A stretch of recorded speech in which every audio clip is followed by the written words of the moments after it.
هل جزاء الاحسان الا الاحسان، نہیں ہے بدلہ احسان کا مگر احسان۔ پہلی تفسیر تو یہ ہے کہ حسن عمل کا بدلہ ثواب ہے۔ پہلے احسان سے مراد ہے حسن عمل، اور دوسرے احسان سے مراد ہے بہترین جزا و ثواب۔ حسن عمل کا بدلہ بہترین جزا ہے اور عمدہ ثواب ہے۔ دوسری تفسیر، هل جزاء الاحسان الا الاحسان، نہیں ہے ان اچھے اعمال کا بدلہ مگر یہ کہ ان کو ملے گی خیرات و احسان۔ آگے آ رہی ہے حسین با کردار عورت ہے۔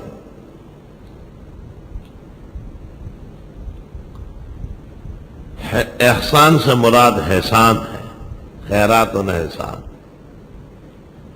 اور تیسری تفسیر، پہلے احسان سے مراد توحید ہے اور دوسرے احسان سے مراد جنت ہے۔ هل جزاء التوحید الا الجنہ۔ تفسیر ابن کثیر میں، تفسیر روح المعانی میں یہ تفسیر معصور منقول ہے، رسول اکرم صلی اللہ علیہ وسلم نے فرمایا هل جزاء التوحید الا الجنہ۔ اللہ فرماتے ہیں میں توحید پر جنت دوں گا۔ فَبِأَيِّ آلَاءِ رَبِّكُمَا تُكَذِّبَانِ وَمِن دُونِهِمَا جَنَّتَانِ، ان دو جنتوں کے علاوہ دو اور ہوں گے۔ فَبِأَيِّ آلَاءِ رَبِّكُمَا تُكَذِّبَانِ مُدْهَامَّتَانِ ایسو دعوان من الرَّيِّ مُدْهَامَّتَانِ ایسو دعوان من الرَّيِّ، بہت زیادہ پانی پلایا گیا ہوگا تو زیادہ پانی پینے کی وجہ سے درخت اور جھنڈ، باغات اور شجر اور ان کے جو حدیقے ہوتے ہیں باغیچے وہ بالکل سیاہ نظر آتے، سیاہ۔ ایسو دعوان من الرَّيِّ، اور حدیث میں ہے مدہامتن، اے خضراوان، ہرے بھرے، دور سے دکھائی دیتے ہیں جیسے کالے ہو چکے ہیں۔ ایسو دعوان من الرَّيِّ، سبحان اللہ، مدہامتن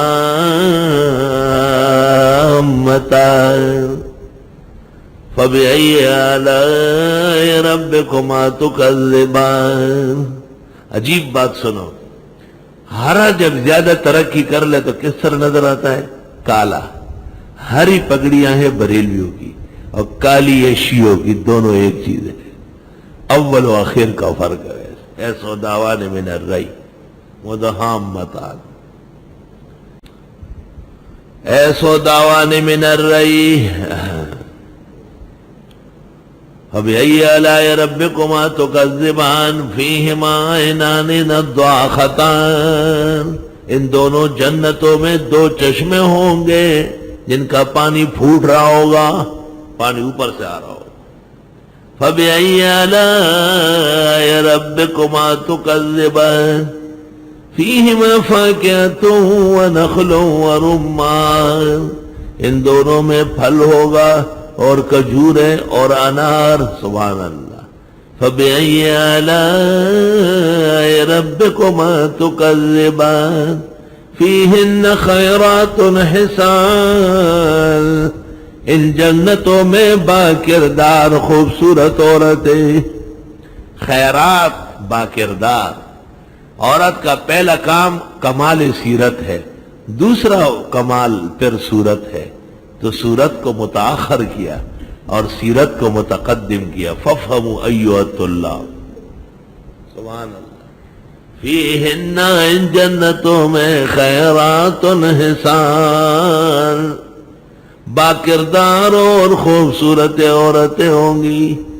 فَبِأَيِّ آلَاءِ رَبِّكُمَا تُكَذِّبَانِ حور مقصورات فی الخیام، حوریں ہوں گی جو روکی گئی ہوگی خیموں میں، یہ نہیں کہ بازاروں میں پھرنے والیاں، تارک روڈ اور نرسری پر لنڈماری کرنے والیاں۔ عورت کی بہترین خصلت یہ کہ وہ گھر میں قید ہو۔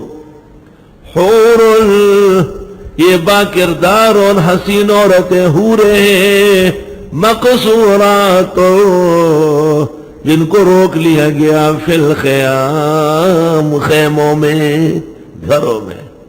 فَبِأَيِّ آلَاءِ رَبِّكُمَا تُكَذِّبَانِ لَمْ يَطْمِثُهُنَّ إِنسٌ قَبْلَهُمْ وَلَا جَانٌّ، ان کو روندہ نہیں ہوگا کسی انسان نے ان سے پہلے اور نہ جن نے۔ اس سے پتہ چلا کہ جنات بھی گڑبڑ شڑبڑ کرتے ہیں۔